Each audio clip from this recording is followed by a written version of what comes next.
welcome to Titanya's Toddler Tips. My name is Titanya, and you might see my son, Sequoia, here in this video too today. Today's tip of the week is all about night terrors.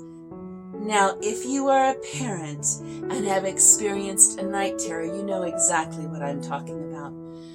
But I am going to tell you a little bit what the difference is between a nightmare and a night terror, because there's a lot of things out on the internet about what each of them are, and some of them are very truthful, but if you haven't ever been through one before, then you don't quite know what it is. And so I am going to kind of explain a little bit more about what a night terror is. All of us have had a nightmare from one time in our life to another time. We've all had nightmares. We wake up and it's scary, and we eventually get back to sleep. And we remember it in the morning about the nightmare. A night terror is quite different. When somebody is going through a night terror, like for instance your child, they are screaming, they are hitting, they are yelling, and pretty much they're seeing right through you. They don't even know that you're there most of the time, and you're trying to calm them down, and it is very scary. It's scary much more for the parent than for the child itself, for sure. When I was experiencing a lot of night terrors with my son, since the time he was a baby, I would take it personally, and I would really need to, kind of do some deep breathing exercises and really separate myself from him and what he was going through and not take it so seriously. The first times were terrible for me. And because I am an adopted mother, it was really hard to have my child scream for me and scream for me and scream for me. And then when I came to him and going, what is it? What is it? Trying to calm him down, then it was like he was looking right through me. But that's what I hear from every single night terror. They look right through you, or they don't recognize you. For me, it was like I was the enemy on the battlefield. And I felt like it was more confusing to him to shout my name, Mommy, Mommy, and he wasn't actually seeing me. With a nightmare, pretty much the child could be easily comforted and just relaxed and sit back to bed. A night terror lasts for a long time. Sometimes it could be up to 20 minutes long. Sometimes it's quick, sometimes it's long. It just depends, and you never really know what is actually going to calm them in the end. Now, I've been doing a lot of research because my child has had night terrors since the time he was born. And really not knowing about them in the beginning, I was really trying to research, but there's not a lot out there about what to do. They say to not wake them. That is the number one thing, not to wake them, not to disturb them, so that they can actually find a calm on their own. But there are some things that you could do, because I have been doing them. My child used to have night terrors every single day. Now, they say they only happen at night, but no, he had night terrors in the day terrors, every single day. And I would have to actually watch for them, because what my child would do he would stand straight up out of bed and start running. And that is when you really want to help them. When he was in bed, I had to make sure that he wasn't going to go to the edge of the bed and fall off. It was like he was trying to run from the terror itself. And sometimes he would be like, it was almost like he was possessed, screaming and hitting me and hitting his dad as well. So one of the things that I would suggest to you is to stay calm. Stay calm as a parent. It's very difficult, especially if this is your first night terror. Just get yourself out of the way and don't think that it's personal.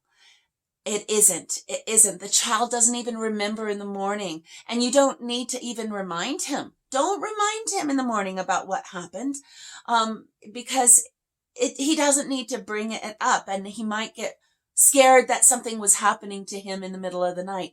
So just don't bring it up. Just let it be. So there are a few things that you could do that I have found in my own intuitive kinds of ways that I have found to calm my own son down when he is having a night terror. Now, sometimes it might be another person to calm them down. If you have another parent in the room, maybe it's your energy as a parent that is very, very worried and very hyper. And that was me in the beginning of his night terrors. And now it's much more calm and just, okay, he's going through another night terror. Let's just keep it calm and keep it mellow. Yes, he's screaming, he's hitting, he's flailing his arms, and he's not recognizing me.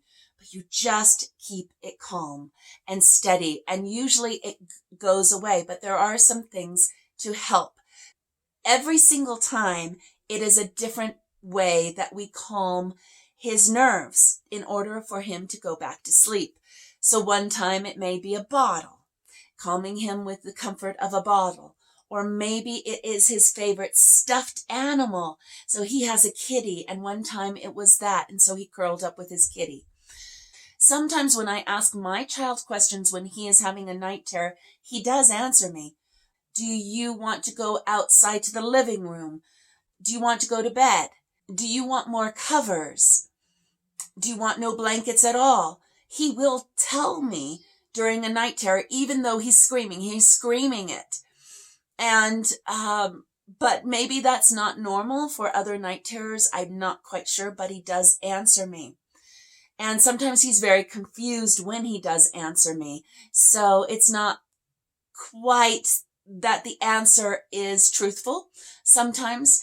But let me tell you a few things that I've done through Aiden energy medicine practices that have been helpful. Now, they don't help every single time, but on the majority, it does.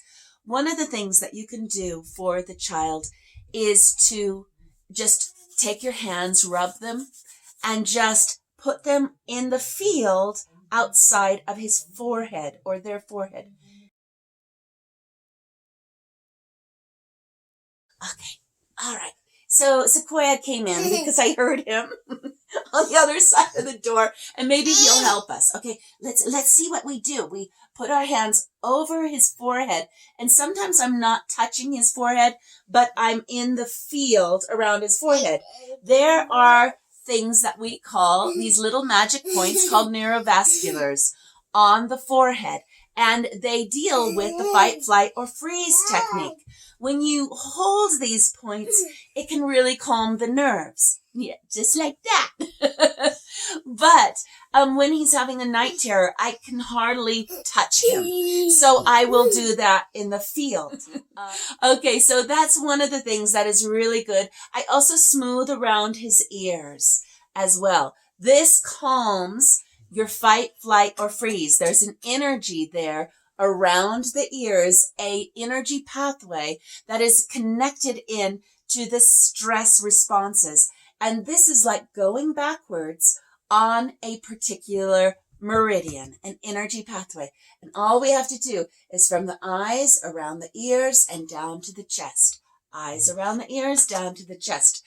I do that also in the field. So repeating myself, one thing may work one time and another one will work another time. They won't all work together. Okay, so there's some really nice things. You can also just smooth down their body. Smooth down the body, taking down a little bit of the panic that is going in, and rocking them. Rocking them also calms the nervous system, just like you would a baby, rocking them. But sometimes in a night terror, they don't want to be rocked. Sometimes it just doesn't happen, but sometimes you can do that. So I'm just giving you a few things here to help. So come back. All right. So let's say goodbye to them, okay? So let's say goodbye. So from me and Sequoia, can you say goodbye? No, he doesn't want to say goodbye to you, but those are our night terror tips for this week. So until next week, if you want to know anything about me and my work with kids, go on over to energymedicineforkids.com. Thanks.